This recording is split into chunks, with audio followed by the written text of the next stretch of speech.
Russian bombers నిన్ననే నేను ప్రస్తావించాను. రష్యన్ బాంబర్లను రంగంలోకి దించి వరుసబెట్టి అటాక్స్ చేస్తుంది అన్నట్టు.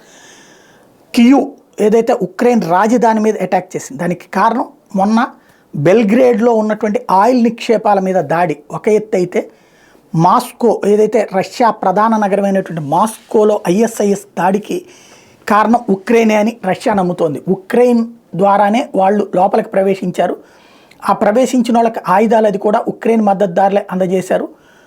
ఈ వ్యవహారం మొత్తం వెనకాల ఉక్రెయిన్ ఉందని భావిస్తోంది. అందుకే ఆ కక్ష తీర్చుకోవడానికి అనుకోవాలా, లేకపోతే తమ పరాజయపు వ్యవహారం నుంచి దృష్టి మళ్లించడానికి అనుకోవాలా, బాంబర్లతో కియూ నగరంతో పాటుగా వరుసగా వివిధ నగరాల మీద, ఉక్రెయిన్లోని వివిధ నగరాల మీద దాడులు చేసింది రష్యా. ఆ దాడిలో అనేక భవనాలు ధ్వంసమైన రష్యా దాదాపుగా 133 మంది చచ్చిపోయారు ఇందులో అన్నటువంటి తాజాగా వినబడుతోంది.